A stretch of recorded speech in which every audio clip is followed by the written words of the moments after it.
प्रभु तेरी वाणी जीवन की रोटी, नैनों की ज्योति अंधेरा मिटाती।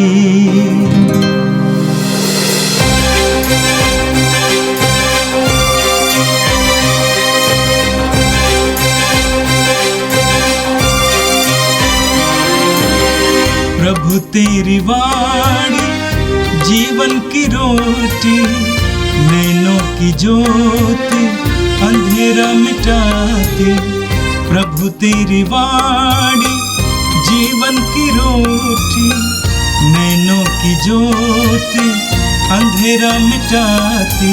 वाणी वाणी वाणी वाणी वाणी पवित्र है, शाश्वत है, जीवन का मन्ना है। 19 दिसंबर मंगलवार। पहला पाठ न्यायकर्ताओं का ग्रंथ, अध्याय 13, पद संख्याएं 2 से 7, 24 से 25 तक। समसोन के जन्म का संदेश। सोरा में दान वंश का मनहोन नामक मनुष्य रहता था। उसकी पत्नी बांझ थी, उसके कभी संतान नहीं हुई थी। प्रभु का दूत उससे दिखाई दिया और उससे यह बोला, आप बांझ हैं, आपके कभी संतान नहीं हुई, किंतु अब आप गर्भवती होंगी और पुत्र प्रसव करेंगी। आप सावधान रहें, आप ना तो अंगूरी या मदिरा पिएं और ना कोई अपवित्र वस्तु खाएं, क्योंकि आप गर्भवती होंगी और पुत्र प्रसव करेंगी। बालक के सिर पर उस्तर नहीं चलाया जाएगा, क्योंकि वह अपनी माता के गर्भ से ही ईश्वर को समर्पित होगा। फिलिस्तियों के हाथों से इस्राएल का उद्धार उसी से प्रारंभ होगा। वह स्त्री अपने पति को यह बात बताने गई। उसने कहा, ईश्वर की ओर से एक पुरुष मेरे पास आया। उसका रूप स्वर्गदूत की तरह अत्यंत प्रभावशाली था। उसे यह पूछने का साहस नहीं हुआ कि आप कहाँ से आ रहे हैं, और उन्होंने मुझसे अपना नाम नहीं बताया। उसने मुझसे यह कहा, आप गर्भवती होंगी और पुत्र प्रसव करेंगी। अब आपसे ना तो अंगूरी या मदिरा पिया जाए और ना कोई अपवित्र वस्तु खाएं। बालक अपनी माता के गर्भ से अपनी मृत्यु के दिन तक ईश्वर को समर्पित होगा। उस स्त्री ने पुत्र प्रसव किया और उसका नाम समसोन रखा। बालक बढ़ता गया और उसे प्रभु का आशीर्वाद मिलता रहा। बाद में सोरा और एस्ताओल के बीच के महनेदान में प्रभु का आत्मा उसे प्रेरित करने लगा। यह प्रभु की वाणी है। संत लूकस के अनुसार पवित्र सुसमाचार, अध्याय 1, वाक्य संख्या 5 से लेकर 25 तक। यहूदिया के राजा हेरोद के समय अबियस के दल का जकरियस नामक एक याजक था। उसकी पत्नी हारून वंश की थी और उसका नाम एलिजाबेथ था। वे दोनों ईश्वर की दृष्टि में धर्मी थे। वे प्रभु की सब आज्ञाओं और नियमों का निर्दोष अनुसरण करते थे। उनके कोई संतान नहीं थी, क्योंकि एलिजाबेथ बांझ थी और दोनों बूढ़े हो चले थे। जकरियस नियुक्ति के क्रम से अपने दल के साथ याजक का कार्य कर रहा था। किसी दिन याजकों की प्रथा के अनुसार उनके नाम चिट्ठी निकली कि वह प्रभु के मंदिर में प्रवेश कर धूप जलाए। धूप जलाने के समय सारी जनता बाहर प्रार्थना कर रही थी। उस समय प्रभु का दूत उसे धूप की वेदी की दाईं ओर दिखाई दिया। जकरियस स्वर्गदूत को देखकर घबरा गया और भयभीत हो उठा, परंतु स्वर्गदूत ने उससे कहा, जकरियस डरिए नहीं, आपकी प्रार्थना सुनी गई है। आपकी पत्नी एलिजाबेथ के एक पुत्र उत्पन्न होगा, आप उसका नाम योहन रखेंगे। आप आनंदित और उल्लसित हो उठेंगे और उसके जन्म पर बहुत से लोग आनंद मनाएंगे। वह प्रभु की दृष्टि में महान होगा, अंगूरी और मदिरा नहीं पिएगा। वह अपनी माता के गर्भ में ही पवित्र आत्मा से परिपूर्ण हो जाएगा और इस्राएल के बहुत से लोगों का मन उनके प्रभु ईश्वर की ओर अभिमुख करेगा। वह पिता और पुत्र का मेल कराने, स्वेच्छाचारियों को धर्मियों की सद्बुद्धि प्रदान करने और प्रभु के लिए एक सुयोग्य प्रजा तैयार करने के लिए एलियस के मनोभाव और सामर्थ्य से संपन्न प्रभु का अग्रदूत बनेगा। जकरियस ने स्वर्गदूत से कहा, इस पर मैं कैसे विश्वास करूं, क्योंकि मैं तो बूढ़ा हूं और मेरी पत्नी बूढ़ी हो चली है। स्वर्गदूत ने उसे उत्तर दिया, मैं गाब्रिएल हूं, ईश्वर के सामने उपस्थित रहता हूं। मैं आपसे बातें करने और आपको यह शुभ समाचार सुनाने भेजा गया हूं। देखिए, जिस दिन तक ये बातें पूरी नहीं होंगी उस दिन तक आप मौन रहेंगे और बोल नहीं सकेंगे, क्योंकि आपने मेरी बातों पर जो अपने समय पर पूरी होंगी विश्वास नहीं किया। जनता जकरियस की बाट जो रही थी और आश्चर्य कर रही थी कि वह मंदिर में इतनी देर क्यों लगा रहा है। बाहर निकलने पर जब वह उनसे बोल नहीं सका तो वे समझ गए कि उसे मंदिर में कोई दिव्य दर्शन हुआ है। वह उनसे इशारा करता जाता था और गूंगा ही रह गया। अपनी सेवा के दिन पूरे हो जाने पर वह अपने घर चला गया। कुछ समय बाद उसकी पत्नी एलिजाबेथ गर्भवती हो गई। उसने 5 महीने तक अपने को यह कहते हुए छिपाए रखा, यह प्रभु का वरदान है। उसने समाज में मेरा कलंक दूर करने की कृपा की है। यह प्रभु का पवित्र सुसमाचार है। ख्रिस्त प्रभु की जय। यीशु में मेरे प्रिय भाई और बहनों, हम लोगों ने बहुत बार लोगों को यह कहते हुए जरूर सुना होगा, भगवान के घर में देर है पर अंधेर नहीं। या उस वास्तविकता को हमारे सामने प्रकट करता है कि ईश्वर हमारा कभी भी परित्याग नहीं करता है।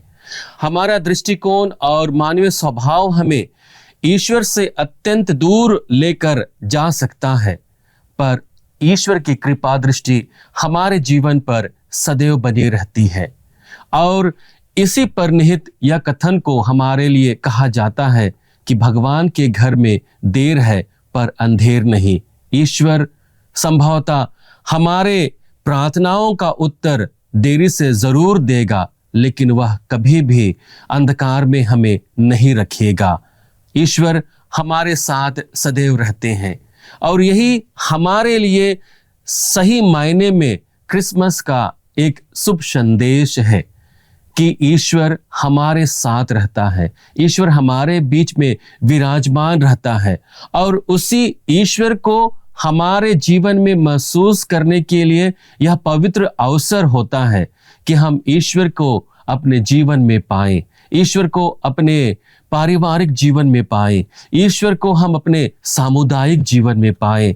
और क्रिसमस इसके लिए एक अत्यंत सुअवसर देता है, उसी प्रेमी ईश्वर को अपने बीच में पाने का, उसी प्रेमी ईश्वर के प्रेम को अनुभव करने का। आज के दोनों पाठ में हमारे सामने 2 महत्वपूर्ण उदाहरण रखे गए हैं। जहां पर हम देखते हैं कि ईश्वर की कृपा किस प्रकार से मनुष्य के जीवन में प्रभावी होती है। आज का पहला पाठ न्यायकर्ताओं के ग्रंथ से लिया गया है। हम देखते हैं कि यहाँ पर सामसोन के जन्म के विषय में हमारे सामने न्यायकर्ताओं के द्वारा वचन को रखा गया है। हम पाठ में पढ़ते हैं, सोरा के दान वंश का मानोह नामक मनुष्य था। उसकी पत्नी बांझ थी, उसके कभी संतान नहीं हुई थी। प्रभु का दूत उसे दिखाई दिया और उससे बोला, आप बांझ हैं, आपके कभी संतान नहीं हुई, किंतु अब आप गर्भवती होंगी और पुत्र प्रसव करेंगी। आप सावधान रहें, आप न तो अंगूरी या मदिरा पिए और न कोई अपवित्र वस्तु खाए, क्योंकि आप गर्भवती होंगी और पुत्र को प्रसव करेंगी। यहां पर बांझपन ईश्वर की कृपा के अभाव को हमारे सामने प्रकट करता है कि उनके जीवन में, उनके शादीशुदा जीवन में ईश्वर की आशीष नहीं हुई और इस तरह से उनका जीवन अपूर्ण रहा। लोग उनके बारे में भले बुरे कहते थे, लेकिन उनका जीवन ईश्वर की दृष्टि में महत्वपूर्ण था और बाद में ईश्वर की योजना उनके जीवन में पूरी होती है। और वचन कहता है, आपके कभी संतान नहीं हुई, किंतु अब आप गर्भवती होंगी और पुत्र प्रसव करेंगी। उनके जीवन में ईश्वर का वरदान आता है, ईश्वर की कृपा उनके जीवन में प्रकट होती है। एक बच्चे के रूप में उन्हें पुत्र का वरदान मिलता है। और इस तरह से हम देखते हैं कि जो भी लोग ईश्वर की योजना के अनुसार अपने जीवन को व्यतीत करते हैं, उनके लिए ईश्वर की योजना अपने समय में, अपने निर्धारित समय में पूरी होती है और उसी योजना को अपने जीवन में प्रकट होने के लिए उन्हें धार्मिकता का जीवन जीना होता है। और जब ये लोग अपने धार्मिकता को जीने लगते हैं, ईश्वर की योजना उनके जीवन में पूरी होती है। यीशु में मेरे प्रिय भाई और बहनों, सामसोन एक महान नबी बने, एक महान व्यक्ति बने, जो इस्राएली लोगों के उद्धार के लिए अपने जीवन को अर्पित कर दिया। यह ईश्वर की ओर से निहित एक योजना थी। उस योजना के अनुरूप वह अपने कार्य को अपने लोगों के सामने प्रकट करता है। लेकिन दूसरी ओर हम लोग देखते हैं कि उस दंपति के जीवन में हमारी सोच के आधार पर और दुनियावी सोच के आधार पर ईश्वर की कृपा की कमी दिखाई देती है कि उन्हें शादी के बाद में संतान नहीं मिला।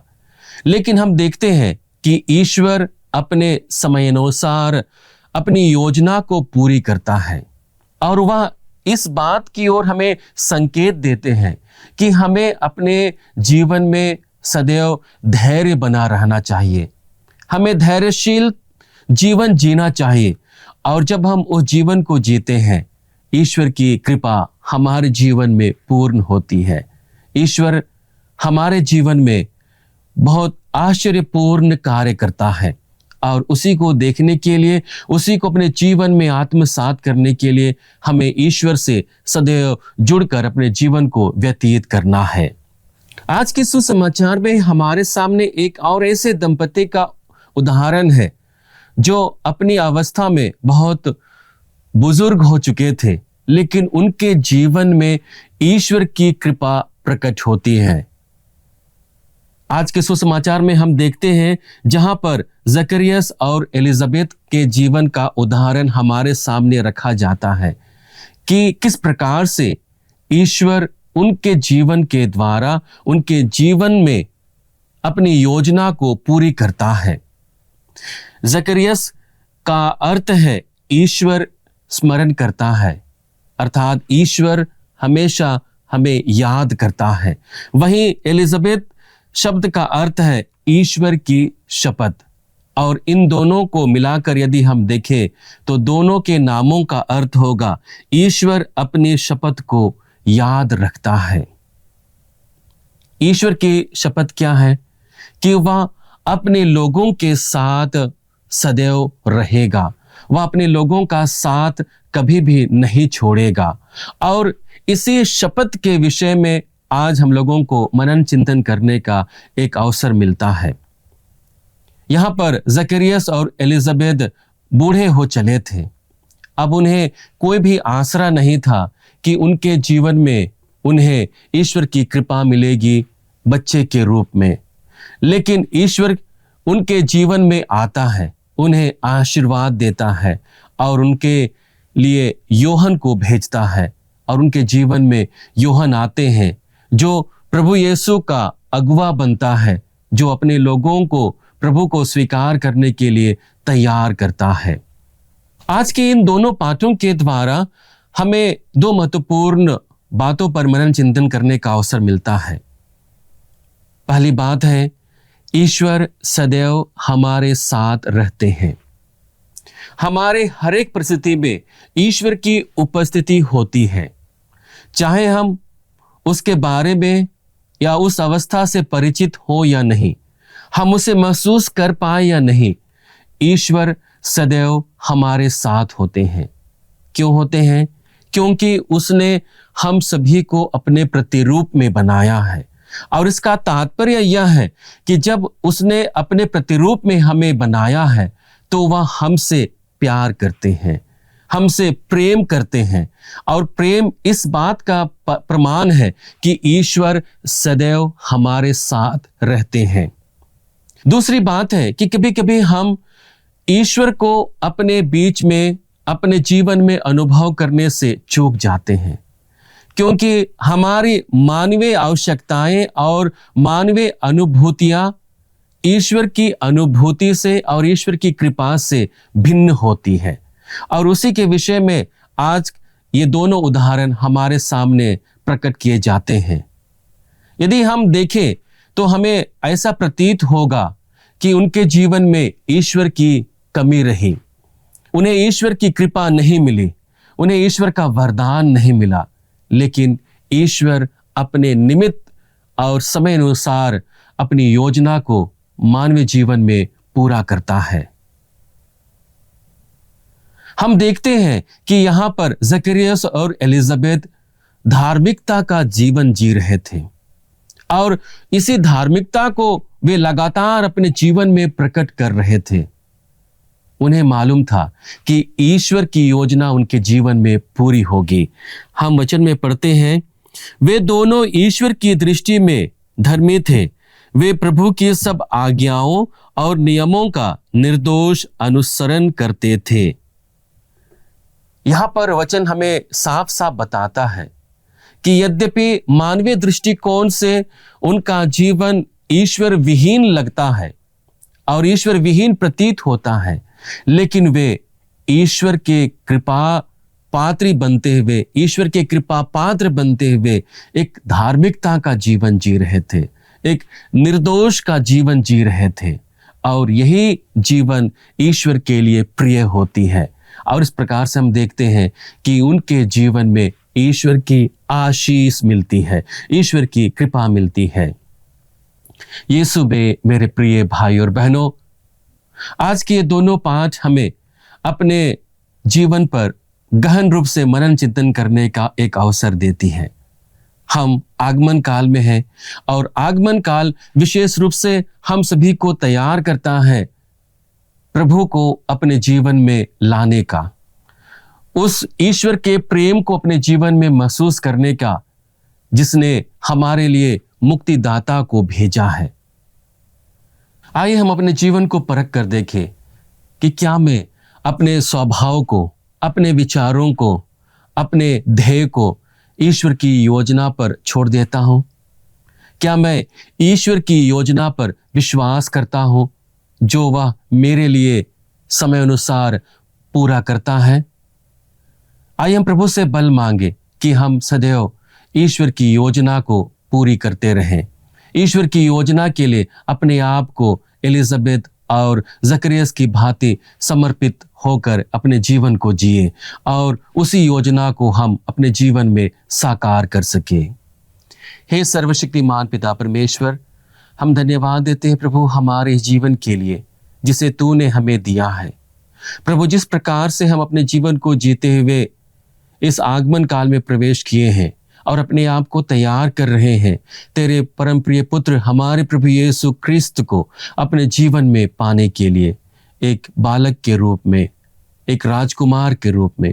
प्रभु, हमें बल दे कि हम अपनी योजनाओं को तेरी इच्छाओं में परिवर्तित कर सकें, अपने विचारों को तेरे विचारों में परिवर्तित कर सकें और इस प्रकार से हम कभी भी तुझसे दूर ना हो, तेरी कृपाओं से हम कभी भी वंचित ना हो, बल्कि धार्मिकता का जीवन जीते हुए, आशापूर्ण जीवन जीते हुए हम तेरी योजनाओं को अपने जीवन में पूर्ण करने में समर्थ हो पाए। हम यह प्रार्थना करते हैं हमारे प्रभु ख्रिस्त के द्वारा, आमीन।